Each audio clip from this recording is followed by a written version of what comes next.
تو ایک چیز 2 اور 2 4 کی طرح ہے کہ اس وقت دنیا میں سیکولرزم فروغ پا رہا ہے، اور سیکولرزم کی بنیادوں میں یہ چیز ہے جو سیکولر اسٹیٹس ہیں کہ مذہب کیا ہے؟ مذہبی آزادی۔ اب مسئلہ خطرناک پتہ ہے کہاں سے ہوگا؟ آپ جب اس آزادی سے غلط فائدہ اٹھاؤ، اور اسلام دشمن قوتیں جو اسلام کو پھلنا پھولنا نہیں دیکھنا چاہتی، وہ آپ سے ایسے کام کروائیں گے کہ آپ کو غلط ٹریک پہ چلو تاکہ آپ کے خلاف قانون سازی ہو۔ دیکھو عدالت میں پتہ ہے کیا ہوتا ہے؟ پاکستان میں تو ایسا ہوتا ہے، وکیل کیا کرتا ہے؟ سامنے والے کو نا غصہ دلانے کی کوشش کرتا ہے۔ یہ بعض شرارتی وکیل ایسا کرتے ہیں کہ جو اپنا مخالف پارٹی ہے نا، اس کو الٹے الٹے اعتراضات کریں گے اور اس کو نا ورغلائیں گے تاکہ وہ جج کے سامنے بدتمیزی سے بات کرنا شروع کر دے، اور پھر توہین عدالت کا کیس بنا کے اندر، یا جج کو غصہ دلاؤ تاکہ جج کو بھی غصہ آئے اور وہ آپ کے خلاف کرتے ہیں۔ تو اس میں جو سمجھدار لوگ ہوتے ہیں وہ کیا کرتے ہیں؟ وہ بولتے ہیں یہ وکیل جو مرضی بولے، مجھے جتنا بھی غصہ دلائے، وہ کیا کریں گے؟ جج کو ریسپیکٹ دیں۔ وہ کیا کہتے ہیں؟ وہ مائی آنر، یہی بولتے ہیں نا، مائی آنر، مائی آنر۔ بالکل وہ غصہ نہیں آنے دیں گے اپنے اوپر، کیونکہ ان کو پتا ہے بھائی عدالت میں جذبات سے بات کبھی بھی، ابے تبے سے بات کبھی بھی نہیں سنی جاتی۔ عدالت کا اصول ہے بھائی تمیز سے بات کرو، جو پوچھا جا رہا ہے اس کا جواب۔ امریکہ میں امیگریشن میں یہی ہوتا ہے نا، جو سوال پوچھ رہا ہے آپ جواب دو، 100 سوال پوچھے 100 کا تمیز سے جواب دو۔ اگر آپ نے ایک دفعہ بھی کہہ دیا کیا کیا ہے کہ تم پوچھ رہے بھائی کیا مذاق بنایا ہوا ہے، میں پاگل ہوں کیا، ویزا کیوں دیا تھا؟ صحیح ہے نا؟ جب یہاں پر امیگریشن میں 2 گھنٹے مجھے روکنا تھا تو ویزا کیوں دیا تھا؟ 2-4 دفعہ ایسے بولو گے نا ایگزٹ کر دے گا، نکل بھائی تو اپنی گلی سے نکل۔ 2 گھنٹے روکے، 4 گھنٹے روکے، تمہارے باپ کا ملک تھوڑی ہمارا ملک ہے یہ، تو تمیز سے چلتے رہو گے۔ جو پوچھ رہا ہے جواب دے دو، صحیح جواب دے دو، پوچھتا ہے جواب دیتے رہو۔ بھائی آپ 2 گھنٹے بیٹھاؤ، 4 گھنٹے بیٹھاؤ، بٹھانا ہے بیٹھاؤ، نہیں بنا تو واپس بھیج دو، یہی ہوگا۔ ایک صاحب کو اتنی دیر بٹھایا تو انہوں نے کہا، میں نے ان سے کہا بھائی میں تھک گیا ہوں، اگر آپ کو مجھ پہ ابھی بھی اعتماد نہیں ہے تو کائنڈلی مجھے اگلی فلائٹ سے واپس بھیج دیں۔ محبت سے کہا انہوں نے، اس میں بھی غصہ نہیں، مجھے کائنڈلی واپس بھیج دیں۔ وہ واقعی دل سے کہا انہوں نے کہ بھائی میں واپس بھیج دو یار، میرے سے نہیں بیٹھا جا رہا۔ تو انہوں نے بولا چل جا جا کیا یاد کرے گا۔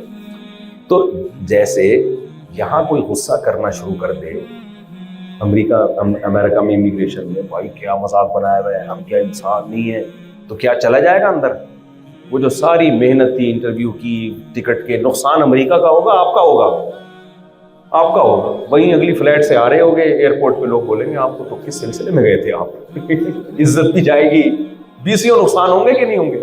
تو جذباتی لوگ ہمیشہ وہ بات کرتے ہیں جس سے وقتی طور پر آپ کے جذبات کو تسکین مل جائے، کام دھیلے کا انہوں نے نہیں کرنا۔ یوٹیوب پہ پاکستان میں تو ایسے بہت سے اسکالرز ہیں، ایسی باتیں کرتے ہیں کہ لوگ کہتے ہیں کہ ان کو دیکھنے سے بہتر ہے ہارر مووی دیکھ لو۔ ایسی باتیں یوں شوں کر کے، ایسی باتیں بہت اوپر کی۔ ابے بھائی رزلٹ کیا نکل رہا ہے اس کا؟ کچھ بھی نہیں ہے، زیرو، سوائے لوگ جذبات میں آتے ہیں اور کچھ بھی حاصل نہیں ہوتا۔ کام ہمیشہ میچورٹی کے ساتھ ہوتا ہے، تمیز سے ہوتا ہے، محبت سے ہوتا ہے۔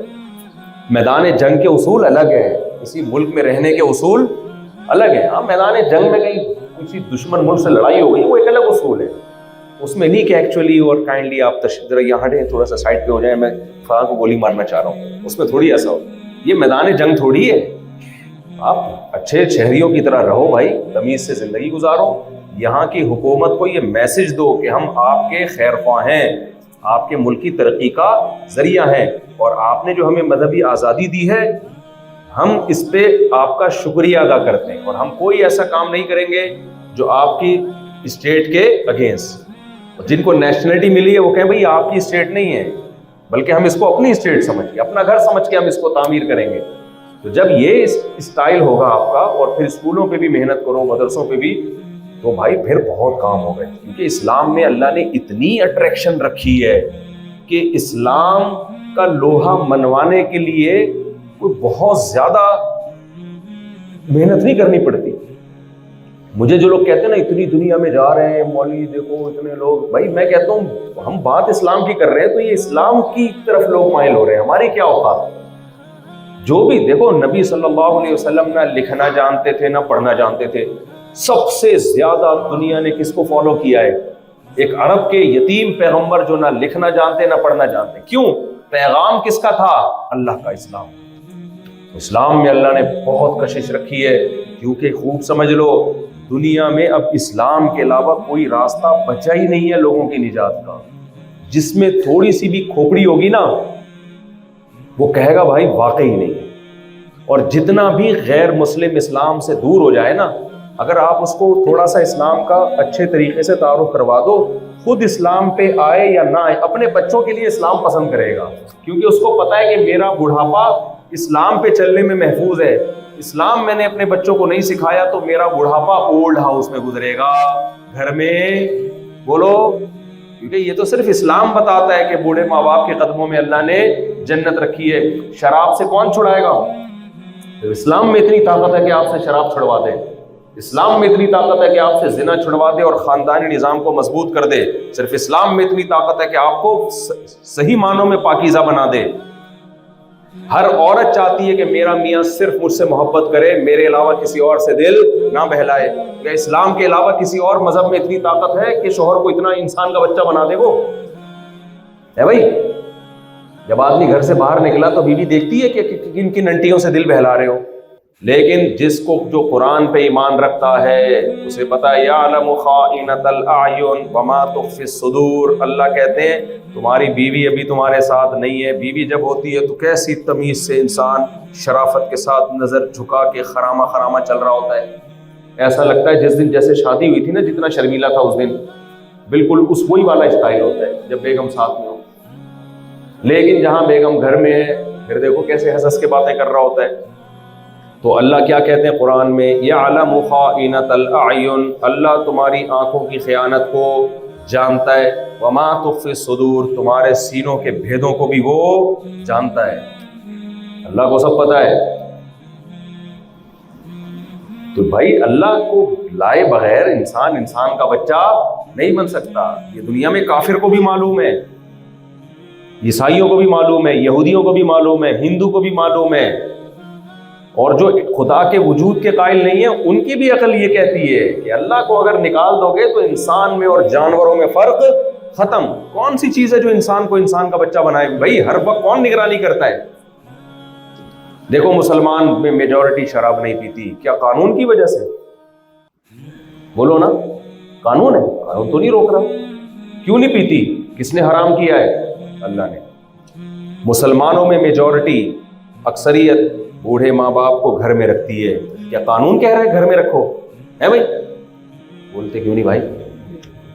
قانون تھوڑی کہہ رہا ہے، قانون تو کہہ رہا ہے یہاں رکھو. وہاں کیوں رکھتے ہیں بھائی؟ اللہ کو کیا جواب دیں گے یار؟ جس ماں نے پالا، جس باپ نے پالا، خدا کو کیا جواب دیں گے؟ مسلمانوں میں میجورٹی زنا سے بچتی ہے، بیوی سے وفا کرتی ہے، کیا قانون یہ کہہ رہا ہے بھائی؟ بھائی کس کا خوف ہے؟ اللہ کا. آپ ڈاکٹروں کے پاس جاتے ہو، ڈاکٹر آپ سے کہتے ہیں کہ انٹرمیڈیٹ فاسٹنگ، آپ صرف ناشتہ چھوڑ دو. کتنے لوگ ہیں چھوڑ دیں؟ نہیں چھوڑا جاتا بھائی. میجورٹی ڈاکٹر کے کہنے کے باوجود بھی پراٹھے نہیں چھوڑے. میرے سے نہیں چھوڑے جا رہے. ساری دنیا کہتی ہے پراٹھے غلط ہیں غلط ہیں، مجھے بھی پتہ ہے غلط ہیں، نہیں چھوڑے جا رہے بھائی ہم سے. اللہ کہتے تو شاید ہم چھوڑ دیں. اللہ نے کہا نہیں اب تک. اللہ کی بات میں نا وزن ہوتا ہے. اگر انسان نہ بھی عمل کرے اس کو جرم کا احساس ہوتا ہے، بھائی میں غلط کر رہا ہوں. لیکن ڈاکٹر کہتے ہیں یہ چھوڑ دو، وہ چھوڑ دو، یہ کر دو، وہ کر دو. خود سٹے لگا رہا ہوتا ہے ڈاکٹر، خود سگریٹ پی رہا ہوتا ہے، ساری دنیا کو کہہ رہا ہوتا ہے سگریٹ مت پیو، خود پی رہا. اس سے پتہ چلتا ہے جاندار موٹیویشن، جاندار حوصلہ افزائی وہ مذہب کے علاوہ کسی کے پاس نہیں. یہی جب رمضان کا چاند دکھتا ہے، پراٹھے تو دور کی بات، بریانیاں، نہاریاں، کباب، برگر سب چھوڑ دیتے ہیں ہم. نسوار، پان، گٹکا بھی چھوڑ دیتے ہیں، سگریٹ بھی چھوڑ دیتے ہیں. صبح صادق سے لے کے کیسے غروب آفتاب تک صبر کرتے ہیں. اگر ملک کی قانون ہوتا کہ سب نے ایک مہینہ کچھ نہیں کھانا پینا، لوگ فالو کر لیتے اس قانون کو، احتجاج کرتی، ساری دنیا نکل آتی بھائی ہم سے نہیں چلا جا رہا. اور اگر حکومت سخت سزائیں دے دیتی پھر بھی چھپ چھپ کے پی رہے ہوتے پانی. واش روم میں جاتے وہاں نلکے سے پانی پیتے، نہانے جاتے ادھر پانی پیتے. ابے گورنمنٹ کہاں دیکھ رہی ہے؟ کوئی بھی عمل نہیں کرتا، اور خود گورنمنٹ کے اہلکار بھی عمل نہیں کرتے. اس سے پتہ چلتا ہے بھائی دیکھو امریکہ بھی چاہتا ہے کہ شراب اللیگل ہو جائے، پاناما بھی چاہتا ہے کہ شراب اللیگل ہو جائے. دنیا میں سب سے زیادہ جرائم شراب کی وجہ سے ہوتے ہیں، لیکن ان کو پتہ ہے بھائی اس قانون کا کوئی فائدہ نہیں ہوگا، ہم نہیں چھڑوا سکتے، یہ امپاسبل ہے، ہم نہیں چھڑوا سکتے. لیکن عرب کے بدو جو شراب میں دھت رہتے تھے، اور ان کی شرابیں ایسی نہیں ہوتی تھی، انگور اور کھجور کی شراب ہوتی تھی جس کو اوریجنل شراب کہتے ہیں. بہت خطرناک ہوتی ہے انگور کھجور کی. ایسا نہ پینا شروع کر دیں آپ لوگ کہہ کے ہمیں تو ٹرائی کر کے، وہ والی ہم تو چقندر کی پی رہے تھے، اب ہم دیکھتے ہیں ذرا ٹرائی کر کے، ڈر بھی لگتا ہے. تو اتنی خطرناک شراب ہوتی تھی عربوں کی، اتنی خطرناک شراب میجورٹی پیتی تھی. ایک آیت نازل ہوئی ہے قرآن کی، انما الخمر والمیسر والانصاب والازلام رجس. ایمان والو یہ شراب جوا پلید، فجتنبوہ چھوڑ دے اس کو. ایسی مدینہ میں شراب کے مٹکے لوگوں نے بہائے ہیں، ایسے لگ رہا تھا جیسے شراب کی نہریں بہہ، اٹھا اٹھا کے مٹکے توڑ دیے. اور آپ صلی اللہ علیہ وسلم نے حکم دیا جس برتن میں شراب بناتے ہو برتن بھی توڑ دو، جن گلاسوں میں شراب پیتے ہو گلاس بھی توڑ دو. سب کچھ توڑ دیا صحابہ نے. سمجھ رہے ہو کہ نہیں سمجھ رہے؟ تو بھائی موٹیویشن کس کے پاس ہے؟ مذہب کے پاس ہے، اسلام کے پاس ہے، اس کے علاوہ کسی کے پاس نہیں ہے. تو انسان کو انسان کا بچہ بنانے کے لیے، اپنے گھروں کا ماحول صحیح کرنے کے لیے، آخرت تو بعد میں ہے، جنت تو بعد میں ہے، دنیا کو جنت بنانے کے لیے میرے اور آپ کے پاس اسلام کے علاوہ کوئی آپشن، کوئی طریقہ نہیں ہے. شوہر کو انسان کا بچہ بنانا چاہتی ہے نا عورت، دین دعا کرو دین پہ چل جائے، دین پہ چلے گا تو انسان کا بچہ بنے گا. اور جو نہیں بنا ہوا تو اس کا مطلب پورے دین پہ چل نہیں رہا. وہ بیوی کو چاہتے ہو فرما بردار بن جائے، گھر کا ماحول ہو، آپ کے پاس سوائے اس کے کہ وہ اسلام پہ چلے اس کے علاوہ کوئی آپشن نہیں ہے. اسٹیٹ لوگوں کے حقوق کا خیال کرے، اسلام کے علاوہ کوئی آپشن نہیں ہے. لوگ حکومت کے ساتھ وفا کریں، اسلام کے علاوہ کوئی آپشن نہیں. میدان جنگ میں جب لڑتی ہے حکومت کی فوج، جب فوج لڑتی ہے تو مسلمان زیادہ اچھا لڑتے ہیں، غیر مسلم زیادہ اچھا لڑتے ہیں؟ مسلمان لڑے گا شہادت کے جذبے سے، غیر مسلم کس جذبے سے لڑے گا؟ وہ طاقت کی بلبوتے پہ لڑ لیتا ہے. لیکن اگر اس کے پیچھے مذہب ہوگا پھر وہ بھی مضبوط جذبے سے لڑے گا. تو جب تک مذہب نہیں ہے بھائی ہماری زندگیوں میں، نہ دنیا میں سکون، اور آخرت میں تو ٹانگیں لٹکی بھی ہوں گی چھت سے. آخرت کے چترول تو بہت زیادہ کیا ہے بھائی، خطرناک ہے. تو بات لمبی ہو گئی، بس سمیٹ کے ختم کرتا ہوں. یہاں پر جو خلاصہ یہی نکلا بھائی، دو چیزوں پہ توجہ دو، اپنے تزکیے پہ بھی. تزکیے کے لیے تبلیغ میں وقت لگاؤ، بزرگوں کی صحبت میں جا کے بیٹھو تاکہ اندر سے بھی ٹھیک ہو جاؤ اور باہر سے بھی. علم آنے سے عمل ٹھیک نہیں ہوتا، عمل ٹھیک کرنے کے لیے اہل اللہ کی صحبت کا اٹھانا ضروری. تبھی تو اللہ کے صحابہ نے نبی کی صحبت اٹھائی، تابعین نے صحابہ کی صحبت اٹھائی. اس کے لیے تو رگڑے لگانے پڑیں گے، اپنی خواہشات کو قربان کرنا پڑے گا، اہل اللہ کی صحبت میں بیٹھنا پڑے گا. یہ بھی قرآن و سنت سے ہی بات ثابت ہے. ابھی دلائل دوں گا، وقت بہت لمبا ہو جائے گا. اور دوسری چیز ہے دین کو دنیا میں غالب کرنا. اس کے لیے بھائی جو میں نے آپ کو طریقہ بتایا یہ بھی، اور جتنے بھی جدید ذرائع، جدید وسائل، وہ تمام کے تمام استعمال نہیں بلکہ بھرپور طریقے سے استعمال کرنا ہے. یہ بالکل ایسے ہی ہے جیسے نبی صلی اللہ علیہ وسلم تو تبلیغ پہ جایا کرتے تھے گدھے پہ سواری کر کے، گھوڑے پہ سواری کر کے. آج ہم جہاز پہ جاتے ہیں یا گدھے گھوڑے پہ جاتے ہیں؟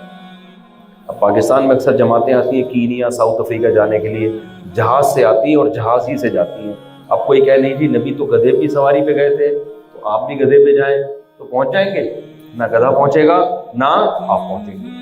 تو وہ بھی یہ تو جدید ذریعہ ہے. اسی طرح آج الیکٹرانک میڈیا ایک جدید ذریعہ ہے. تو اس طرح کے تمام وسائل اور ذرائع کو استعمال کریں دعوت کا کام. اور مسجدوں سے جڑیں، مسجد سے جڑنے سے بہت زبردست تزکیہ ہوتا ہے، انسان ماحول بنتا ہے. اللہ تعالی ہم سب کو سمجھنے کی، عمل کی توفیق عطا فرمائے.